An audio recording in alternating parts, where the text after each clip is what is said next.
నంద్యాల జిల్లా శ్రీశైలం శ్రీ భ్రమరాంబ మల్లికార్జున స్వామి అమ్మవార్ల ఉభయ పరివార దేవాలయాల హుండీ లెక్కింపు నిర్వహించారు.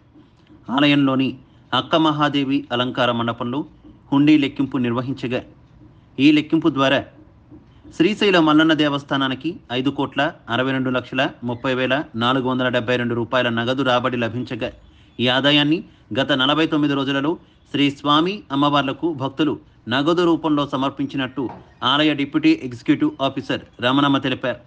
ఈ హుండీ లెక్కింపులో నగదుతో పాటు 398 గ్రాముల 800 మిల్లీగ్రాముల బంగారం, 7 కేజీల 950 గ్రాముల వెండి లభించాయి.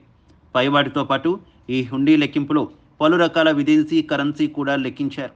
అందులో యుఎస్ఏ డాలర్లు 1989, ఆస్ట్రేలియా డాలర్లు 30, కెనడా డాలర్లు 305, ఇంగ్లాండ్ పౌండ్స్ 25, యుఏఈ ధీరామ్స్ 30, సింగపూర్ డాలర్లు 56, euros 60, Kuwait dinar 10, Qatar riyals 15 మొదలైన వివిధ విదేశీ కరెన్సీ కూడా ఈ హుండీల్లో లెక్కింపులో లభించాయి. పటిష్టమైన నిఘానేత్రాల మధ్య దేవస్థానం డిప్యూటీ ఎగ్జిక్యూటివ్ ఆఫీసర్ రమణమ్మ పర్యవేక్షణలో హుండీ లెక్కింపు జరిగింది. ఈ లెక్కింపులో దేవస్థానం అన్ని విభాగాల అధికారులు, సిబ్బంది, శివసేవకులు పాల్గొన్నారు.